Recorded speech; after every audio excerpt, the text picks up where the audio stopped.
Hey, it's Dr. D, and welcome to part 5 of your roadmap to resilience. Quick recap on parts 1 to 4. The first part was just understanding what a disaster is, understanding what society can do for you, the public sector, and then this thing called the preparedness gap that's created when a disaster happens, you have needs, society can't meet it for you. The whole purpose of the roadmap to resilience is to learn how to fill that. The second part was talking about accepting personal responsibility for your outcomes. Nobody's coming to help.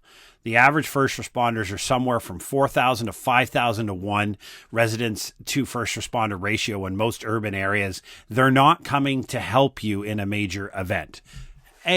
And when you do that, then you got to look at that incredible person in the mirror and say, okay, if I'm going to be responsible for my outcomes, I need to be the best person I can be, which means I need to accept responsibility for my physical, mental, and financial health. Because trust me, when the big bad day comes and you're out of shape, stressed to the nines, and broke, that's not the time to be in a leadership position, to take command of whatever you're responsible for, and to lead you and your family through chaos. So, no, this is not about being an Adonis body or making so much money you can make it rain or having no stress whatsoever. This is simply just all about saying, hey, I need to be in better shape.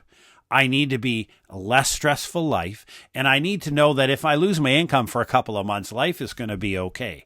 That was step 2. We got into step 3. We talked about your trifecta of preparedness plans, which simply says, hey, there are only 2 things you can do in an emergency. Let's be honest. You can shelter in place or you can evacuate, right? So we cover both of those. The third one is, hey, in today's chaotic world, the likelihood of you getting fired is probably greater than it's ever been, which means you need a plan so that when you get punched upside the head and fired, you know exactly how you intend to replace your personal family income as quickly as possible and not be reliant on the government or some other program to give you money when you've lost your income.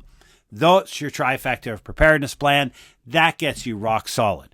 But there's a personal family risk assessment we think you should do. And so that step 4 of the roadmap is basically understanding that you're exposed to events beyond your control in 5 spheres. That's political, economic, cultural, family, and natural. And if you understand the things that could go wrong in each one of those spheres and how it may impact you, then you can really codify and list out all of the risks that you're exposed to.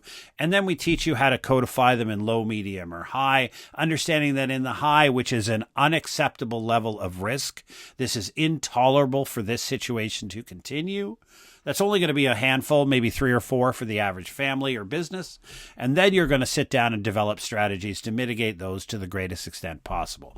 That's your roadmap to resilience. You follow that, and you're on a journey to be exponentially more prepared than everybody around you for when exogenous shock happens. And remember, exogenous shock is just a laundry list of things that could happen to you, your business, your employment, your family, your friends that are completely beyond your control and completely beyond your influence to mitigate.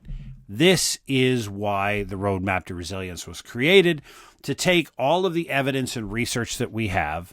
I'm the CEO of a preparedness research firm in Canada. We do extensive research. There's tons of academic body of knowledge out there on how to do this. So we practically turned that into an operationalization of the theory.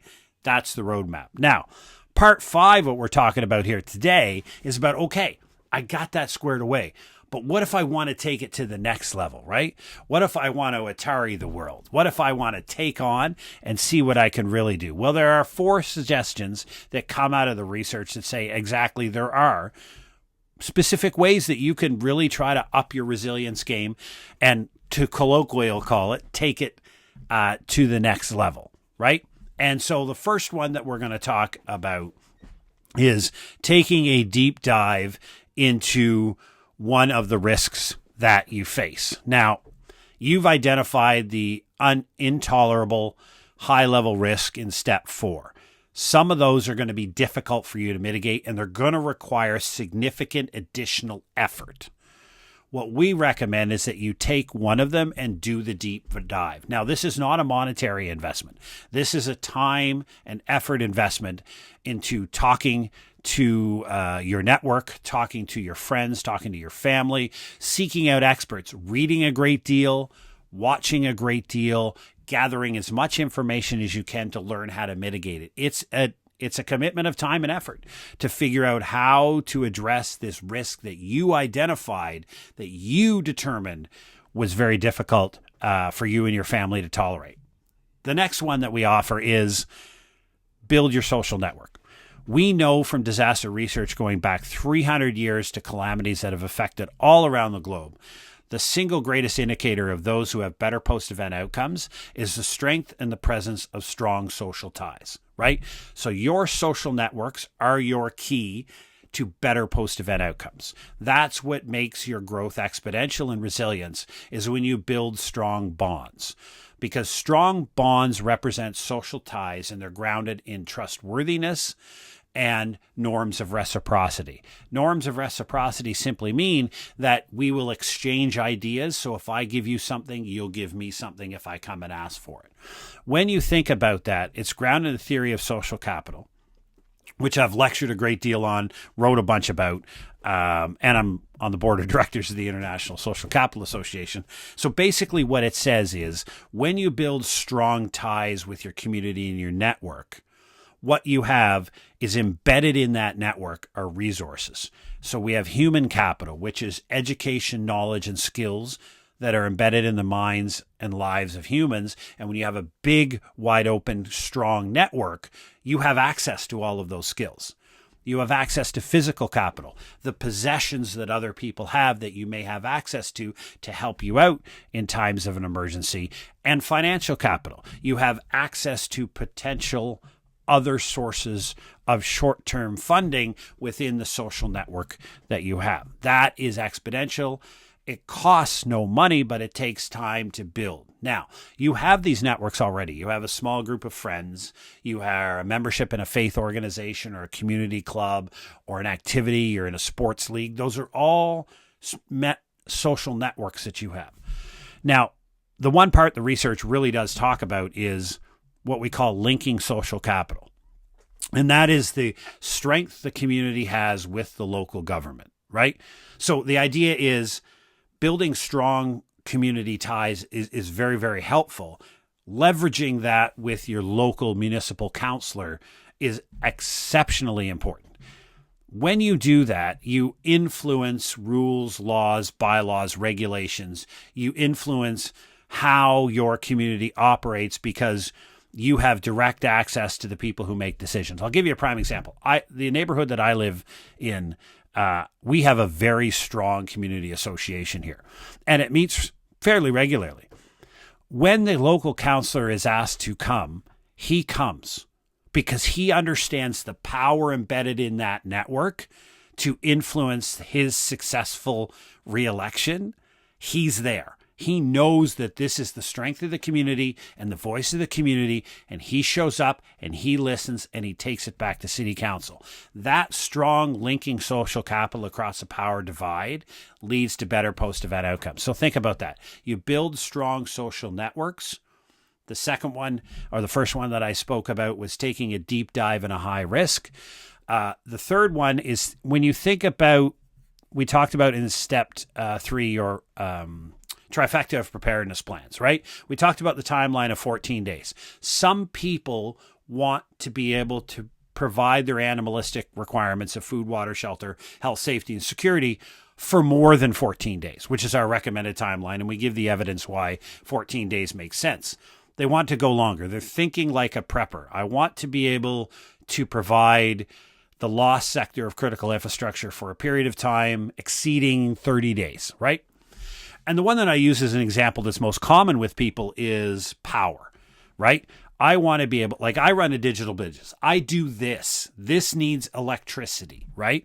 So if I don't have access to the power grid, how do I continue to provide electricity so that I can do what I do? And one of the strategies then is it begins with, understanding what we call your minimum power profile, which is what is the minimum number of watts and amps that I want to have on demand for my family 24/7. You figure that out. Everybody's going to be different. Each family is going to be different as to what that level is. So once you secure that level, you then look at what are my options. And really your options are a dichotomy. You can generate the power through the burning of fossil fuels, be it propane, gas, diesel, or something like that, or natural gas, or you can do it by solar.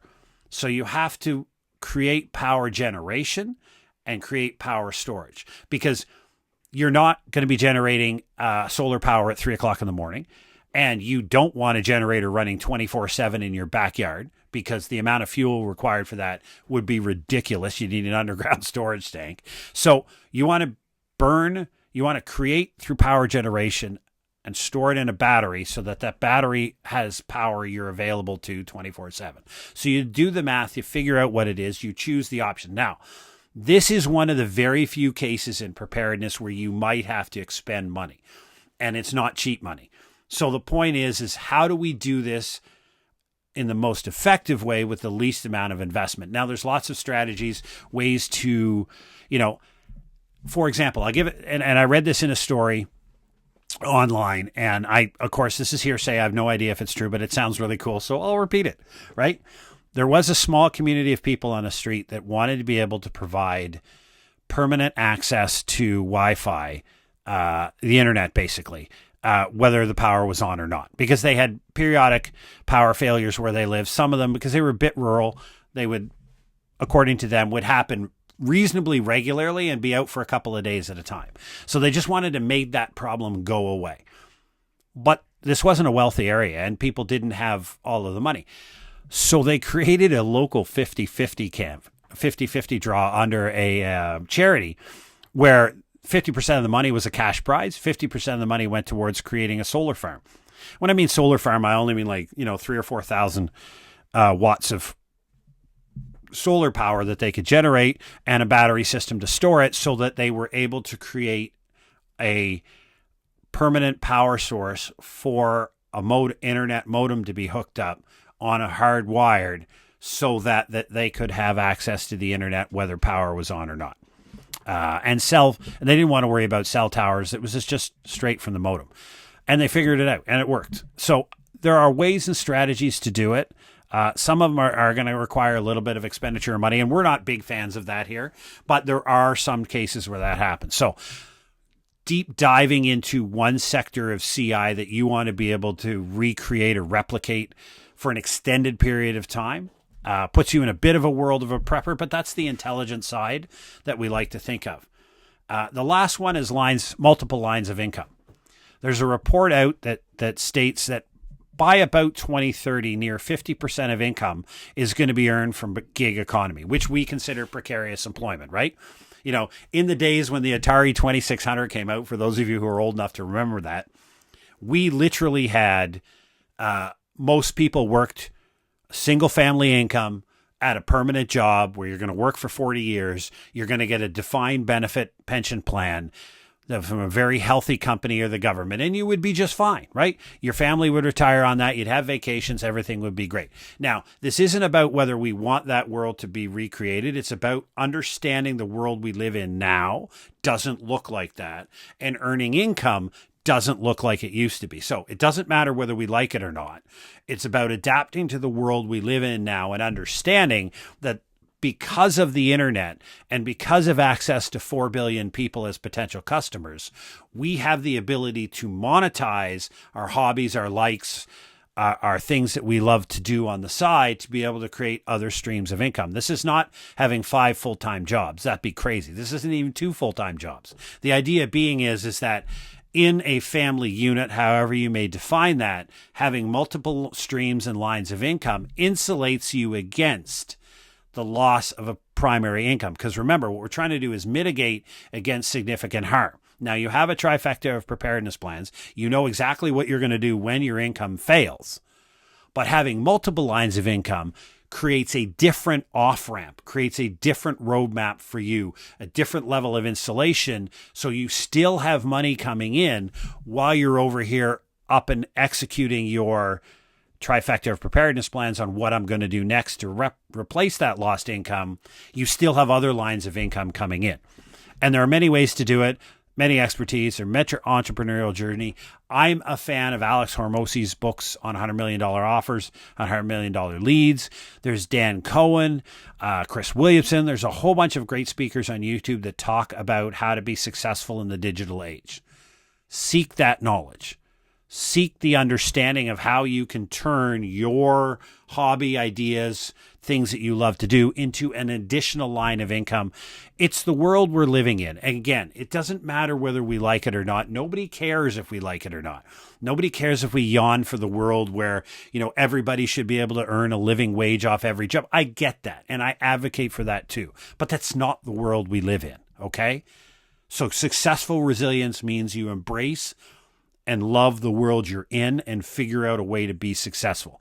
The purpose and the intent of this roadmap to resilience was to provide you a strategy to embrace the world as it is, to figure out how to mitigate against harm, and to ensure to the greatest extent possible the success of you and your family throughout these chaotic and troublesome times. This is a recipe for success.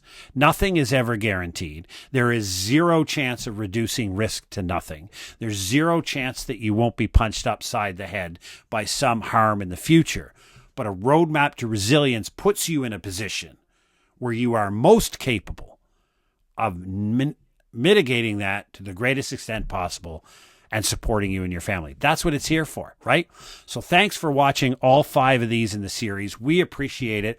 Drop over to our website, preparednesslabs.ca, or leave some comments here on the YouTube video. Share it with other people. This is free of charge. There's no ad money on here. There's no ad revenues. This isn't monetized in any way, shape, or form. This is simply non-apocalyptic, evidence-based, rational information for you to succeed. So get out there, get after it, and rock an incredible life.